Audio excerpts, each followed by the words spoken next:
Olá, sejam bem-vindos ao canal. O Senhor é Rei. E no vídeo de hoje você verá a história de Jó, uma história que nos ensina que por mais que possamos perder algumas coisas na vida, Deus está nos olhando e testando para que possa abençoar-nos infinitamente mais. De acordo com a nossa fé, vivia um homem na terra de Uz, cujo nome era Jó. E este era homem sincero, reto e temente a Deus, e desviava-se do mal. E nasceram-lhe 7 filhos e 3 filhas. E era o seu gado 7.000 ovelhas, e 3.000 camelos, e 500 juntas de bois, e 500 jumentas. Era também muitíssima gente ao seu serviço, de maneira que este homem era maior do que todos os do Oriente. E iam seus filhos, e faziam banquetes em casa de cada um no seu dia. E enviavam e convidavam as suas 3 irmãs a comerem e beberem com eles. Sucedia, pois, que, tendo decorrido o turno de dias de seus banquetes, enviava Jó, e o santificava, e se levantava de madrugada, e oferecia holocausto segundo o número de todos eles. Porque dizia Jó: porventura, pecaram meus filhos e blasfemaram de Deus no seu coração. Assim o fazia Jó continuamente. E vindo um dia em que os filhos de Deus vieram apresentar-se perante o Senhor, veio também Satanás entre eles. Então, o Senhor disse a Satanás: de onde vens? E Satanás respondeu ao Senhor e disse: de rodear a terra e passear por ela. E disse o Senhor a Satanás: observaste tu a meu servo Jó? Porque ninguém há na terra semelhante a ele, homem sincero e reto e temente a Deus, e desviando-se do mal. Então respondeu Satanás ao Senhor e disse: porventura, teme Jó a Deus debalde? Porventura, não o cercaste tu de bens a ele, e a sua casa, e a tudo quanto tem? A obra de suas mãos abençoaste, e o seu gado está aumentado na terra. Mas estende a tua mão, e toca-lhe em tudo quanto tem, e verás se não blasfema de ti na tua face. E disse o Senhor a Satanás: eis que tudo quanto tem está na tua mão, somente contra ele não estendas a tua mão. E Satanás saiu da presença do Senhor. E sucedeu um dia em que seus filhos e suas filhas comiam e bebiam vinho na casa de seu irmão primogênito. Até que veio um mensageiro a Jó e lhe disse: os bois comiam e as jumentas passeavam, e eis que vieram sobre eles os sabeus e os tomaram, e aos moços feriram ao fio da espada, e eu somente escapei para te trazer a nova. Estando este ainda falando, veio outro e disse: fogo de Deus caiu do céu, e queimou as ovelhas e os moços, e os consumiu. E só eu escapei, para te trazer a nova. Estando ainda este falando, veio outro e disse: ordenando os caldeus, 3 bandos deram sobre os camelos, e os tomaram. E aos moços feriram ao fio da espada. E só eu escapei, para te trazer a nova. Estando ainda este falando, veio outro e disse: estando teus filhos e tuas filhas comendo e bebendo vinho, em casa de seu irmão primogênito, eis que um grande vento sobreveio da além do deserto, e deu nos 4 cantos da casa, a qual caiu sobre os jovens, e morreram. E só eu escapei, para te trazer a nova. Então Jó se levantou, e rasgou o seu manto, e rapou a sua cabeça, e se lançou em terra, e adorou e disse: nu saí do ventre de minha mãe, e nu tornarei para lá. O Senhor me deu e o Senhor o tomou. Bendito seja o nome do Senhor. Em tudo isto Jó não pecou, nem atribuiu a Deus falta alguma. Capítulo 2. A adversidade e a cruel aflição de Jó. E vindo outro dia, em que os filhos de Deus vieram apresentar-se perante o Senhor, veio também Satanás entre eles apresentar-se perante o Senhor. Então o Senhor disse a Satanás: de onde vens? E respondeu Satanás ao Senhor e disse: de rodear a terra e passear por ela. E disse o Senhor a Satanás: observaste o meu servo Jó? Porque ninguém há na terra semelhante a ele, homem sincero e reto, temente a Deus, desviando-se do mal, e que ainda retém a sua sinceridade, havendo-me tu incitado contra ele, para o consumir sem causa.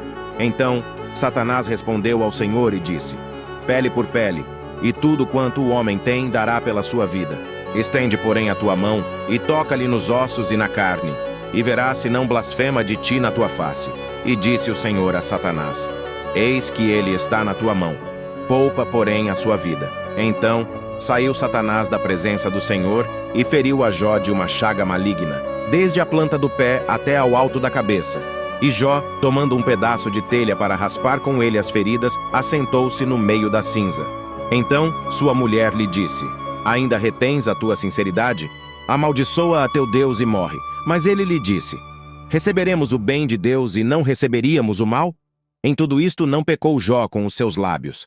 Ouvindo, pois, 3 amigos de Jó todo este mal que tinha vindo sobre ele, vieram cada um do seu lugar. Elifaz, o Temanita, e Bildade, o Suíta, e Zofar, o Naamatita. E concertaram juntamente virem condoer-se dele e consolá-lo. E levantando de longe os olhos e não o conhecendo, levantaram a voz e choraram. E rasgando cada um o seu manto, sobre a cabeça lançaram pó ao ar. E se assentaram juntamente com ele na terra, 7 dias e 7 noites. E nenhum lhe dizia palavra alguma, porque viam que a dor era muito grande. Depois disso, Jó abriu a boca e amaldiçoou o dia do seu nascimento, dizendo: Pereça o dia do meu nascimento e a noite em que se disse, nasceu um menino. Transforme-se aquele dia em trevas, e Deus, lá do alto, não se importe com ele, não resplandeça a luz sobre ele. Chamem-no de volta às trevas e à mais densa escuridão, coloque-se uma nuvem sobre ele, e o negrume aterrorize a sua luz.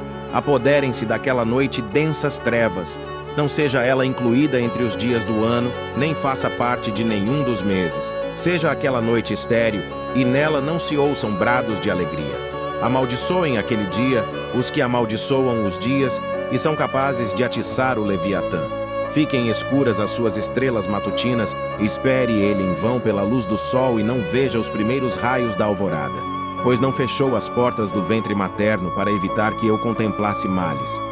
Por que não morri ao nascer e não pereci quando saí do ventre? Por que houve joelhos para me receberem e seios para me amamentarem?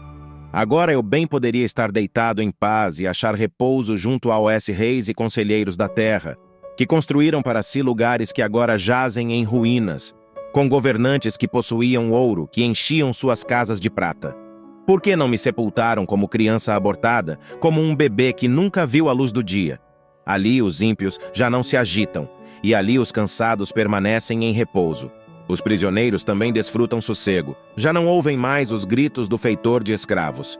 Os simples e os poderosos ali estão, e o escravo está livre do seu senhor. Por que se dá luz aos infelizes, e vida aos de alma amargurada, aos que anseiam pela morte, e esta não vem, e a procuram mais do que a um tesouro oculto, aos que se enchem de alegria e exultam quando vão para a sepultura? Por que se dá vida àquele cujo caminho é oculto e a quem Deus fechou as saídas? Pois me vêm suspiros em vez de comida, meus gemidos transbordam como água. O que eu temia veio sobre mim, o que eu receava me aconteceu. Não tenho paz, nem tranquilidade, nem descanso, somente inquietação. Então respondeu Elifaz de Temã: Se alguém se aventurar a dizer a você uma palavra, isso tirará a sua paciência? Mas quem pode refrear as palavras? Pense bem. Você ensinou a tantos, fortaleceu mãos fracas.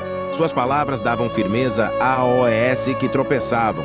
Você fortaleceu joelhos vacilantes. Mas agora que se vê em dificuldade, você desanima. Quando você é atingido, fica prostrado. Sua vida piedosa não inspira confiança a você? E o seu procedimento irrepreensível não dá a você esperança? Reflita agora. Qual foi o inocente que chegou a perecer? Onde os íntegros sofreram destruição?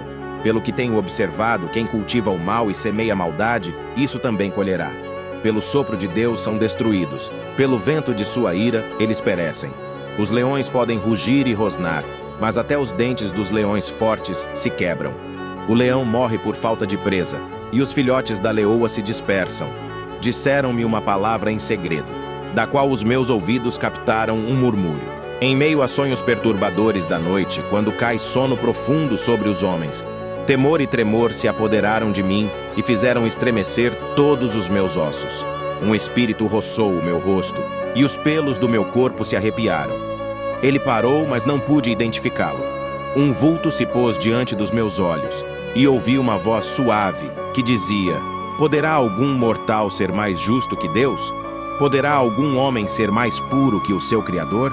Se Deus não confia em seus servos, se vê erro em seus anjos e os acusa, quanto mais nos que moram em casas de barro, cujos alicerces estão no pó, são mais facilmente esmagados que uma traça. Entre o alvorecer e o crepúsculo são despedaçados, perecem para sempre sem ao menos serem notados. Não é certo que as cordas de suas tendas são arrancadas e eles morrem sem sabedoria? Clame se quiser, mas quem o ouvirá? Para qual dos seres celestes você se voltará? Ressentimento mata o insensato, e a inveja destrói o tolo. Eu mesmo já vi um insensato lançar raízes, mas de repente a sua casa foi amaldiçoada. Seus filhos longe estão de desfrutar segurança, maltratados nos tribunais. Não há quem os defenda. Os famintos devoram a sua colheita, tirando-a até do meio dos espinhos, e os sedentos sugam a sua riqueza. 6. Pois o sofrimento não brota do pó, e as dificuldades não nascem do chão. No entanto, o homem nasce para as dificuldades tão certamente como as fagulhas voam para cima. Mas, se fosse comigo, eu apelaria para Deus, apresentaria a Ele a minha causa. Ele realiza maravilhas insondáveis, milagres que não se pode contar. Derrama chuva sobre a terra e envia água sobre os campos. Os humildes, Ele exalta e traz os que pranteiam a um lugar de segurança. Ele frustra os planos dos astutos para que fracassem as mãos deles. Apanha os sábios na astúcia deles, e as maquinações dos astutos são malogradas por sua precipitação. As trevas vêm sobre eles em pleno dia. Ao meio-dia, eles tateiam como se fosse noite. Ele salva o oprimido da espada que trazem na boca. Salva-o das garras dos poderosos. Por isso os pobres têm esperança, e a injustiça cala a própria boca. Como é feliz o homem a quem Deus corrige. Portanto, não despreze a disciplina do Todo-Poderoso, pois ele fere, mas trata do ferido. Ele machuca, mas suas mãos também curam. De 6 desgraças ele o livrará. Em 7 delas você nada sofrerá. Na fome, ele o livrará da morte, e na guerra o livrará do golpe da espada. Você será protegido do açoite da língua, e não precisará ter medo quando a destruição chegar. Você rirá da destruição e da fome, e não precisará temer as feras da terra, pois fará aliança com as pedras do campo, e os animais selvagens estarão em paz com você. Você saberá que a sua tenda é segura, contará os bens da sua morada e de nada achará falta. Você saberá que os seus filhos serão muitos, e que os seus descendentes serão como a relva da terra. Você irá para a sepultura em pleno vigor, como um feixe recolhido no devido tempo. Verificamos isso e vimos que é verdade. Portanto,